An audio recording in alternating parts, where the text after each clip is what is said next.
ไม่มีเตาอบไม่ใช่อุปสรรคในการทำเค้กค่ะบ้านใครนะคะมีมะม่วงเหลือเยอะๆเรามาชวนมาทำนะคะเค้กจากกระทะเทฟลอนกันนะคะซึ่งบอกเลยว่านุ่มเหมือนอบในเตาอบเลยนะคะซึ่งสูตรวิธีการทำไม่ยากเลยค่ะ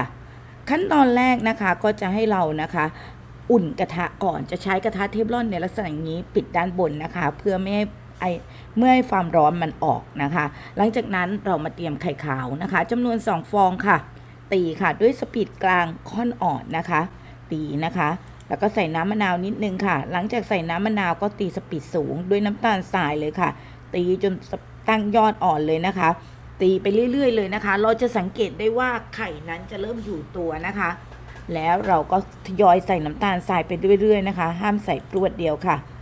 ได้ยอดในลักษณะอย่างนี้ตีตัดอากาศอีก1ครั้งนะคะหลังจากนั้นใส่ไข่แดงลงไปค่ะไข่แดงค่อยๆใส่ทีละ1ฟองตีให้เข้ากันนะคะ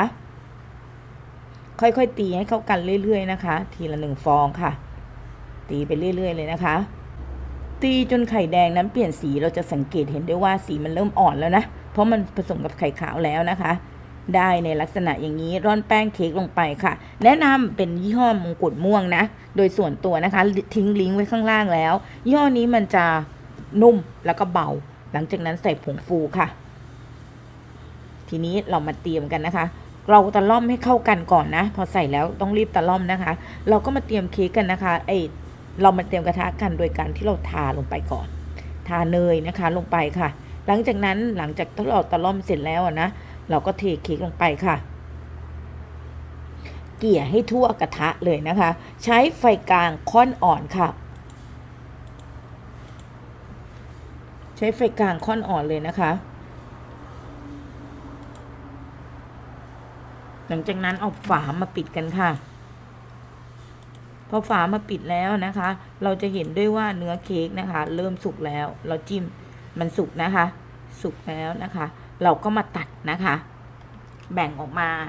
เพื่อตกแต่งนะคะให้เป็นก้อนสี่เหลี่ยมนั่นเองค่ะส่วนนี้ก็อร่อยนะอย่าทิ้งนะคะสามารถเอาไปทำเมนูอื่นได้เลยนะคะตัดเลยนะคะเพื่อตกแต่งค่ะวิธีการตัดก็ไม่ยากนะคะเราตัดแบ่งครึ่งนะคะ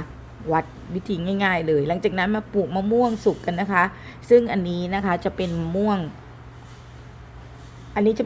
มันขุนศรีนะคะใครจะใช้ตัวอื่นก็ได้นะคะปอกมะม่วงกันนะคะ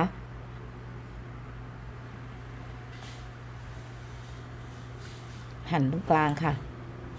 ตกแต่งกันนะคะใช้วิปปิ้งครีมก่อนนะคะเป็นวิปปิ้งครีมทนร้อนนะคะตัวนี้นะคะเป็นวิปปิ้งครีมผงนั่นเองค่ะค่อยๆทาแล้วเอามะม่วงใส่ตรงกลางนะคะเพื่อให้มะม่วงกับวิปปิ้งครีมนั้นตัดกันนะคะเวลากินจะอร่อยมากๆเลยนะคะหลังจากนั้นประกบกันค่ะตกแต่งมะม่วงด้านบนทาครีมนะคะตกแต่งค่ะใส่ใบสาระแหน่นิดนึงค่ะก็จะได้เค้กนะคะสไตล์คาเฟ่ที่ทำง่ายๆจากเตาที่ทำง่ายๆจากกระทะเทฟลอนใบเดียวกันแล้วนะคะใครที่ไม่มีเตาอบก็ไม่ใช่อุปสรรคนะคะในการทำเค้กไม่ได้ค่ะสำหรับคลิปนี้ก็ลาไปก่อนค่ะเจอกันใหม่คลิปหน้าสวัสดีค่ะ